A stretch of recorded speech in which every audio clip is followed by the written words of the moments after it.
اسے ایک سال کے روزوں کا ثواب دیتا ہے۔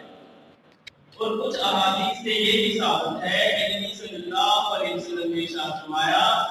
کہ جو بندہ ماہ شوال کے 6 روزے رکھتا ہے اسے ساری زندگی روزے رکھنے کا ثواب ملتا ہے۔ اور کچھ احادیث سے یہ بھی ثابت ہے کہ نبی اکرم صلی اللہ علیہ وسلم نے ارشاد فرمایا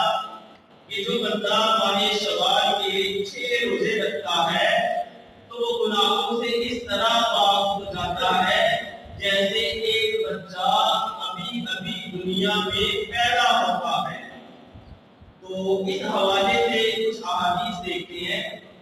تو پہلی حدیث ہے مشکوٰۃ شریف کی، جس کے راوی ہیں حضرت ابو ایوب انصاری رضی اللہ تعالیٰ عنہ۔ یہ وہی سیدنا ابو ایوب رضی اللہ تعالیٰ عنہ ہیں کہ جب نبی صلی اللہ علیہ وسلم نے مکہ سے مدینہ کی طرف ہجرت فرمائی تو جب مدینہ میں نبی صلی اللہ علیہ وسلم کی سواری پہنچی تو مدینے کے جو بڑے بڑے لوگ تھے وہ آگے بڑھے اور نبی صلی اللہ علیہ وسلم کی اونٹنی کی تنیر کو پکڑنا چاہا تو نبی صلی اللہ علیہ وسلم نے فرمایا کہ اس کو نہ پکڑو، یہ اللہ کے حکم سے چل رہی ہے اور یہ جس بھی گھر کے آگے رکے گی میں اسی گھر کا مہمان بنوں گا۔ تو چنانچہ نبی صلی اللہ علیہ وسلم کی جو اونٹنی تھی وہ سیدنا ابو ایوب رضی اللہ تعالیٰ عنہ کے گھر کے سامنے رکی۔ تو یہ وہی سیدنا ابو ایوب رضی اللہ تعالیٰ عنہ ہے جو اس حدیث کے راوی ہیں۔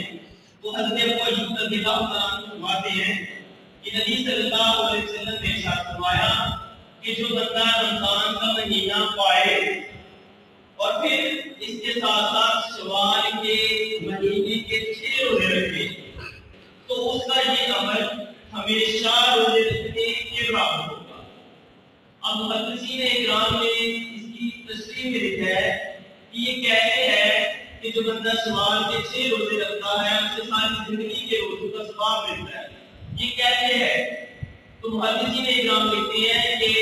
رمضان کے 30 روزے ہیں اور ساتھ شوال کے 6 روزے ہیں تو ٹوٹل روزے ہو گئے 36۔ کیونکہ اللہ کے ہاں قانون یہ ہے کہ بندہ ایک نیکی کرتا ہے تو اللہ تبارک و تعالیٰ جو منیمم تھوڑے سے تھوڑا ثواب ہے نا وہ 10 نیکیوں کے برابر دیتا ہے۔ جو بندہ ایک نیکی کرتا ہے اسے 10 نیکیوں کا ثواب ملتا ہے۔ اس لیے یہ ظاہر ہوا کہ جو بندہ ایک روزہ رکھتا ہے اسے 10 روزوں کا ثواب ہوگا۔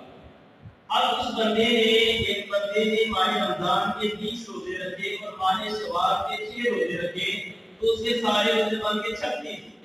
ایک روزے کا ثواب 10 روزوں کے برابر۔ تو جب 36 کو 10 کے ساتھ رکھتے ہیں تو 360 روزے بن گئے۔ تو آپ سب جانتے ہیں کہ جو قمری سال ہے اس کے بھی 360 ہی دن بنتے ہیں۔ تو اس سے محدثین اکرام کہتے ہیں کہ جو بندہ شوال کے 6 روزے رکھ کر اپنے 36 روزے پورے کر دیتا ہے تو اس کو پورے ایک سال روزے رکھنے کا ثواب ملتا ہے۔ اور اگر یہی بندہ ہر سال یہی کام کرتا رہے کہ رمضان کے روزے رکھے اور ساتھ شوال کے 6 روزے رکھے، ہر سال وہ ایسے کرتا رہے اپنے 36 روزے پورے کرتا رہے تو اسے ساری زندگی روزوں کا ثواب ملے گا انشاءاللہ۔ تو دوسری حدیث ہے ابراہیم سے، جس کے راوی ہیں حضرت عبداللہ بن عمر رضی اللہ تعالیٰ عنہ۔ آپ فرماتے ہیں کہ نبی صلی اللہ علیہ وسلم نے ارشاد فرمایا کہ جس نے رمضان کے روزے رکھے اور اس کے بعد ماہ شوال جو ابھی چل رہا ہے اس کے بھی 6 روزے رکھے تو وہ اپنے گناہوں سے ایسے پاک ہو گیا جیسے کوئی بچہ ابھی دنیا میں پیدا ہوا۔ تو دوستو ہمیں رمضان کے ساتھ ساتھ شوال کے بھی 6 روزے بھی رکھنے چاہیے تاکہ ہم اللہ تعالیٰ کی نعمتیں برکتیں زیادہ سے زیادہ لوٹ سکیں اور ہمارا جو پورا سال ہے اور پوری زندگی ہے وہ روزوں میں ہی شمار کی جائے۔ اچھا اب سوال یہ پیدا ہوتا ہے کہ یہ 6 روزے شوال کے کب رکھنے ہیں؟ اس کے متعلق بھی محدثین اکرام نے آگاہ کیا ہے کہ کیونکہ نبی صلی اللہ علیہ وسلم نے اس میں نرمی برتی ہے، اس نے یہ واضح نہیں فرمایا کہ آپ نے کون سے رکھنے ہیں۔ تو محدثین اکرام اس کی شرح میں لکھتے ہیں کہ جو بندہ چاہے تو وہ یکم شوال کو عید کے بعد، یکم شوال عید کا دن ہے، اس کے بعد یہ 6 روزے آپ نے مکمل کر لے، چاہے تو وہ درمیان میں بھی، شوال کے درمیان میں بھی یہ 6 روزے رکھ سکتا ہے، اور چاہے تو وہ آخر میں بھی یہ 6 روزے پورے کر سکتا ہے۔ اور محدثین اکرام نے مزید لکھا ہے کہ اگر کوئی بندہ بیماری کی وجہ سے، سفر کی وجہ سے یہ 6 روزے لگاتار نہیں رکھ سکتا تو وہ ان کو چھوڑ کر بھی رکھ سکتا ہے، کہ ایک روزہ رکھ لیا پھر ایک دن چھٹی کر لی، 2 دن روزہ نہ رکھا پھر تیسرے دن رکھ لیا، اس طرح سے وہ اپنے شوال کے 6 روزے بھی پورے کر لے۔ تو دوستو جو گفتگو ہے اس کا کنکلوژن، اس کا نتیجہ، اس کا حاصل گفتگو یہی ہے کہ چونکہ رمضان کے بعد شوال کے روزوں کی اہمیت ہے، کیونکہ احادیث سے ثابت ہے، تو ہمیں چاہیے کہ رمضان کے ساتھ ساتھ اپنے شوال کے بھی 6 روزے مکمل کریں۔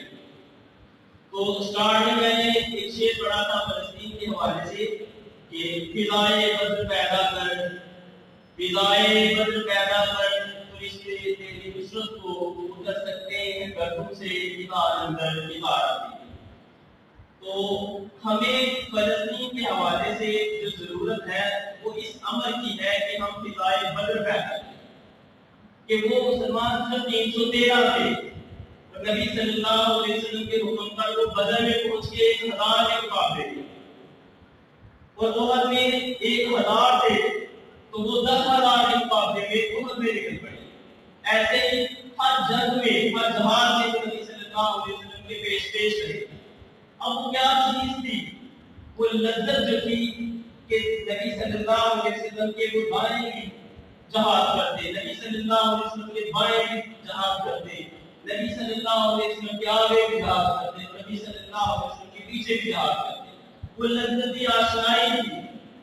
وہ لذت آشنائی تھی کیونکہ نبی صلی اللہ علیہ وسلم کو دیکھ رہے تھے، اور نبی صلی اللہ علیہ وسلم کی ظاہری زندگی میں نبی صلی اللہ علیہ وسلم نے تقریباً 29 غزوات میں شرکت فرمائی، اور صحابہ بھی آپ کے ساتھ تھے، اور اس کے بعد بھی تقریباً 101 یا 100 کے قریب ایسے جہاد ہیں جو صحابہ کرام نے کیے۔ تو وہ ان کے اندر وہ لذت آشنائی تھی، انہیں عبادت کا مزہ آتا تھا، انہیں جہاد کا مزہ آتا تھا۔ آج ہم میں کوئی لذت آشنائی نہیں۔ اب ہمارے سامنے کشمیر میں ہمارے بہن بھائیوں کے ساتھ ہندو کیا کر رہے ہیں، لیکن ہمیں وہ لذت آشنائی نہیں، ہمیں وہ محبت نہیں، وہ رسول اللہ کے ساتھ، وہ اللہ کے دین کے ساتھ وہ محبت نہیں۔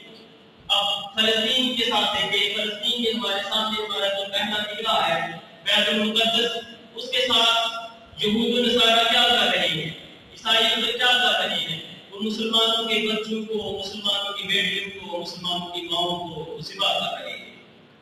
تو ہمارے اندر ہمیں کوئی فضائے بدر پیدا کرنے کی ضرورت ہے کہ کہاں 313 اور کہاں 1000 اور کہاں 1000 اور وقت کا سالات، مقابلہ ان کا نہیں ہوتا، لیکن ان کے اندر کیا تھی؟ ان کے اندر جوش و جذبہ تھا، ولولہ تھا، نبی صلی اللہ علیہ وسلم کے ساتھ محبت تھی، اللہ کے دین پر چلنے کا جذبہ تھا۔ آج ہم نام کے بھی مسلمان ہیں، وہ اقبال نے کیا کہا ہے، زبان سے کہہ بھی دیا لا الہ کیا حاصل، دل و نگاہ مسلمان نہیں تو کچھ بھی نہیں۔ تو آج ہمیں اپنی نگاہوں کو اور اپنے دلوں کو بدلنے کی ضرورت ہے، کیونکہ آپ نے دیکھا ہے کہ فلسطین میں ان کے پاس بڑے بڑے ہتھیار ہیں، اسرائیل کے پاس بڑے بڑے ہتھیار ہیں، وہ غزہ پہ پھینک رہے ہیں، وہ بیت المقدس پہ پھینک رہے ہیں، اور مسلمانوں کا کیا ہے؟ صرف پتھر ہے ان کے پاس، ڈنڈے اور سوٹیاں ہیں۔ تو اقبال نے اس کی بڑی تصویر کشی کی ہے کہ کافر ہے تو شمشیر پہ کرتا ہے بھروسہ، کہ کافر کو صرف تلواروں پہ بھروسہ ہے، لیکن مسلمان جو ہے، آپ نے بدر میں دیکھا 313، احد میں دیکھا 1000۔ تو جو مومن ہے وہ بے دیکھ لڑتا ہے سپاہی، کہ مومن جو ہے نا اس کے اندر سے محبت ہے اس کو نبی کے دین کے ساتھ صلی اللہ علیہ وسلم، اللہ کے دین کے ساتھ۔ تو ہمیں بھی وہ جذبہ چاہیے، وہ محبت چاہیے، وہ عشق چاہیے اللہ کے دین کے ساتھ، کہ ہم بھی آگے بڑھیں اور اپنے مسلمان بھائیوں کے ساتھ جہاد کریں، ان کی حاصل لڑیں، کیونکہ اللہ بار بار کہتا ہے کہ ان کی حاصل لڑو جو تمہارے لیے دعائیں کر رہے ہیں کہ اللہ ہماری مدد کے لیے بھیج کسی۔ تو آج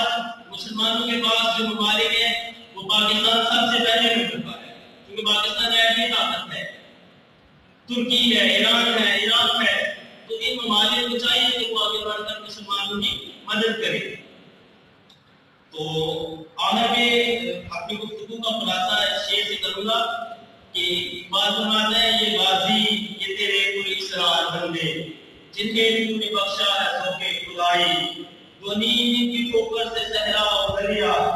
سمٹ کر پہاڑی کی حیرت سے رائی، وہ عالم سے کرتی ہے بیگان حکم عجب چیز ہے لذت آشنائی۔ یہ لذت آشنائی کی ضرورت ہے، اسی اقبال بات کر ہے ایک عجیب چیز ہے لذت آشنائی کہ جن کو لذت آ جاتی ہے عبادت میں پھر ان کو دوسری کی عزت کا بھی لحاظ ہوتا ہے۔ جب باپ کو لذت آشنائی آ جاتی ہے تو وہ اپنی اولاد سے محبت کرتا ہے، اولاد کو لذت آشنائی آ جاتی ہے تو اپنے ماں باپ کے ساتھ محبت کرتا ہے، بہن بھائیوں کو لذت آشنائی آ جاتی ہے تو اپنے دوسرے بہن بھائیوں اپنے عزیزوں اپنے قربا کے ساتھ محبت کرتے ہیں۔ تو ہمیں مسلمانوں کو اس لذت آشنائی کی ضرورت ہے جو لذت آشنائی صحابہ کو تھی۔ تو اقبال فرماتے ہیں وہ عالم سے کرتی ہے بیگانہ دل کو عجب چیز ہے لذت آشنائی، شہادت ہے مطلوب مقصود مومن۔ کتنا مزیدار شعر ہے کہ جو مومن ہے اس کا جو زندگی کا مقصد ہے اور مطلوب ہے وہ شہادت ہے۔